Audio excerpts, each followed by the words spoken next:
This is Newsfighters, where we fight the news so you don't have to.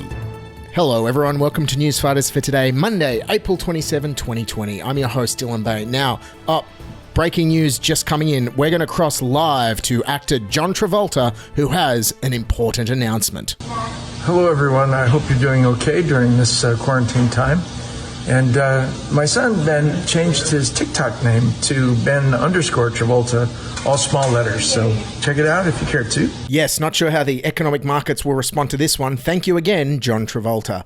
Yes, it is the age of coronavirus and our housebound lockdowns are entering a second month and we really are running out of stuff to talk about. And nowhere is that more obvious than in sporting news and on sports reports. Last week I covered ABC News Radio trying in vain to fill 10 minutes an hour with sports news when there's no sports being played. But huge respect going out to British radio station Talk Sport, who have done the right thing and given up entirely on even trying to talk about sports, because now they're just covering breakfast and snack news. Is it ever okay to put baked beans with a side of a proper meal? I've done my scones. Cream first. I've had jam and toast and jam. I'm on my third coffee. It's got to be cream first. Surely, Alan, it's cream first and then jam. No, butter first. Not butter, cream and jam. Yes. Jamie? I like where your head's at. I have to differ. I think a Jaffa Cake's a biscuit. You think a Jaffa Cake's a biscuit? Yes, forget the English Premier League. I'm looking forward to their new Saturday night show, The Biscuit Report. And yes, forget about all this coronavirus news, pandemic nonsense. Where the real news is in chocolate snacks and biscuits. Isn't that right, presumptive Democratic nominee Joe Biden? Are Fig Newtons your favorite snack? Well, they're among the favorite. You know why? They're small and I can sneak them.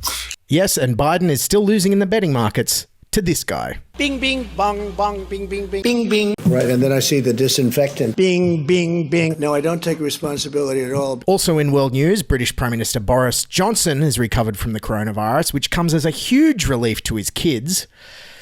How many kids that is, nobody knows. He won't tell us. How many children do you have? Look, I love my children very much, but they are not standing at this election. Back to Australia now, and if you think all the scone questions on TalkSport were soft, wait till you hear Prime Minister Scott Morrison being grilled by Sky News' Paul Murray. A few weeks ago, you told the nation that Jenny bought an awful lot of puzzles, and I just wanted to check in. Has she done them all? And what are some of the small or silly or simply very normal things that you're doing to get the Morrison family through this? Well, no, they're not finished yet, but they're making great progress and they were a good purchase. And friends of ours have also taken up this hobby and they're sending us, we're getting lots of pictures from friends doing puzzles. Ooh, not sure how Scott Morrison's polling numbers are going to recover from that cross-examination. At least Paul Murray went a little bit harder on Scott Morrison than he did on President Trump, though. Mr. President, how are you? What do you want to say to your many Australian supporters when are you coming to Australia? What's the best thing you've ever ordered from the kitchen downstairs? Mr. President, thank you, sir. Great honour. Thank you. Of course, the good news out of Australia lately is that our COVID-19 case numbers are getting quite low, especially when you only count the cases you want to. In New South Wales, only 6 new cases were reported this morning. But then later today, another 19 cases were confirmed among crew on the Ruby Princess cruise ship south of Sydney.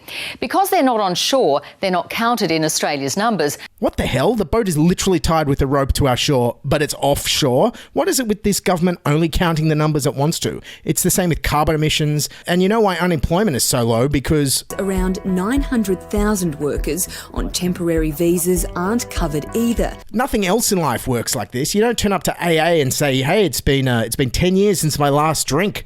Not counting all the booze. But yes, back to the Ruby Princess cruise ship. I don't know if you remember it. That's the cruise ship that was linked to like 600 cases of coronavirus in Australia because someone let the passengers disembark and travel the country without any health checks or forced local quarantining. You remember that one. Well, New South Wales had its inquest last week and the ship's doctor gave evidence about why this was allowed to happen. She said she knew there were COVID-19 type symptoms on board, but did not point them out to authorities because she was not asked. Nobody asked? Who the hell is running the cruise ship industry? Lazy, annoying teenagers? Son, why did you let the house burn down? Why didn't you call 000 or grab a hose at least? Geez, Dad, nobody asked me to. I was playing Nintendo, okay? Topical reference. Yes, the inquiry, though, had the ship's personnel questioned via internet video chat from on board the ship in Port Kembla. And what a surprise. Australian internet is crap, and it was besieged with technical difficulties. For the second day running, the inquiry was plagued by technical glitches. I apologise for the difficulty you've got hearing me and I've got hearing you. We're both, I was almost going to say, in the same boat. We're actually not in the same boat. Yeah, and thank God you're not on the same boat. I hear that boat is full of coronavirus. Do not go on that boat. Yes, and the Ruby Princess finally set sail and left Australia last week, which of course meant every TV channel had the same metaphor. The Ruby Princess cruise ship departing Port Kembla right now, leaving new questions in its wake. The Ruby Princess leaves with more bombshell claims in its wake. The Ruby Princess leaves a mess in its wake. In its wake. Left in its wake. In its wake. Oh yes, it's a boat that leaves a wake. I get it. Thanks, journalists. Away from the coronavirus now and to another virus with no vaccine. It's the... Malcolm Turnbull. Yes, former Prime Minister Malcolm Turnbull is back on our airwaves to promote his new autobiography, A Bigger Picture. And he made sure to answer the question on everybody's lips. What the hell are you doing, man? Haven't you heard there's a pandemic on? You handed over the final part of your book to your publisher a couple of months ago. Could you possibly have imagined how much the world would have changed in the period of time before it came out? No, it seems like a completely different world. Yeah, that's the tone of someone who's definitely not missing being Prime Minister right now. Your problem, Scotty boy. No. He also wasn't let off so easily by Alison Langdon on Today. But the thing is, at the timing of this release, when you do have people dying, you've got thousands losing their jobs. Have you misread the mood of the country by releasing it now? Well, a book is a long time in preparation. It's a big exercise. It's got to be printed. And we set the April 20 release date last year, in fact. And so the whole schedule of printing and, filling up a warehouse with books was underway. But you could have pushed it back, surely. It actually wasn't that simple. I mean, the publishers needed the cash flow. The booksellers needed the cash flow. Oh, so selfless of Malcolm there to think about the cash flow of others.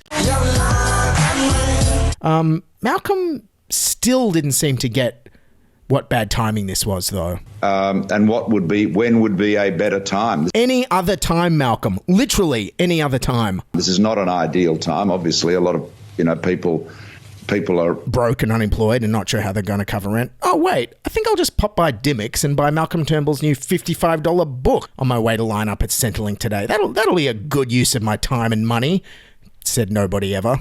The reality is life has to go on. And nothing says life has to go on like publishing a grievance-filled and vengeful memoir slagging off all your old colleagues. But another aspect of the coronavirus pandemic is that the lockdown has led many bookstores to shut. When Malcolm Turnbull announced the launch date for his book last year, he never could have imagined something like coronavirus taking hold. And while that has closed a number of bricks and mortar bookstores, his team says that online sales are doing particularly well. Yes, and it turns out the online distribution for the book is very strong amongst the pirating thieves in Parliament House. A Prime Ministerial advisor has been accused of illegally distributing copies of Malcolm Turnbull's memoirs. A close confidant of the PM accused of being behind some viral piracy. We had a pretty good idea it came from the Prime Minister's office after Defence Minister Marise Payne couldn't keep a straight face when asked. Did it come from the Prime Minister's office? This is the suggestion from the publisher. Absolutely not. Okay, who did it come from? David, I've received and deleted. That's the most important thing. You won't tell us who it's come from? Received and deleted, David. I'll take that as a no answer. I think we will. Great classic Liberal Party pause there. I believe Marise Payne's been in training for years for this moment with her mentor Tony Abbott. How's that turning into a media circus?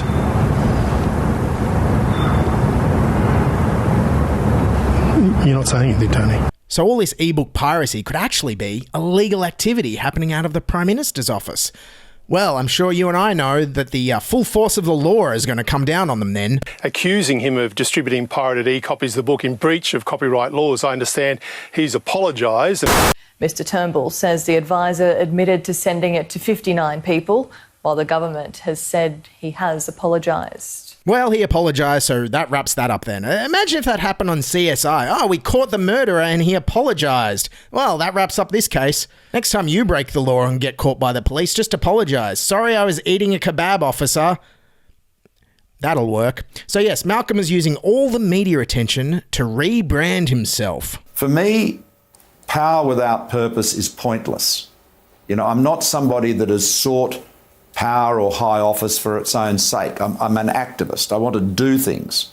Ooh, yes, Malcolm Turnbull is an activist now. Look out, Greenpeace. Look out, Extinction Rebellion. You've got another member signing on, but I hear he only wants to glue himself to million-dollar yachts. Malcolm was also in the media spotlight to settle some scores. Predecessor Tony Abbott was also in the firing line. His whole style of government was erratic and flaky. Abbott was determined to ramp up the rhetoric in a way that was calculated to inflame animosity against Muslims. Oh, what kind of an awful man would lower himself to a race-baiting rhetoric to appeal to his base like that? Right, Malcolm? There are Sudanese gangs in Melbourne. It is an issue. And you're not going to make it go away by pretending it doesn't exist. Malcolm Turnbull also talked about his own downfall and had this insight into what would have happened if Peter Dutton had become PM instead of Scott Morrison. If Dutton had become leader, not even Bill Shorten could have lost the election. I mean, are you so sure, Malcolm? Bill Shorten is so useless he barely even remembers that you were the PM. He would have made a great Labor PM, wouldn't he? We had the chance to be PM. In fact, he was the PM. Can we get a fact check on that? Yes, I believe it's true. And if you want any other sign that Malcolm Turnbull is completely out of touch by releasing his $55 memoir in the middle of a pandemic and economic catastrophe, it's the fact that Bill Shorten managed to own him on it. If you were going down to the bookshop to buy Malcolm's 677 pages in the time of coronavirus and the cops pulled you over, I'm not sure you wouldn't get fined for a non-essential job there. Okay, that's Newsfighters for today. It was written, presented and produced by me, Dylan Behan. A big thank you to Mark, who bought me a coffee. You can buy me a coffee. The link is in the show notes. Remember, subscribe on your podcasting apps. Watch and subscribe on YouTube. Follow us on Twitter @NewsFightersPod. Keep fighting, and bye for now. This is Newsfighters, where we fight the news so you don't have to.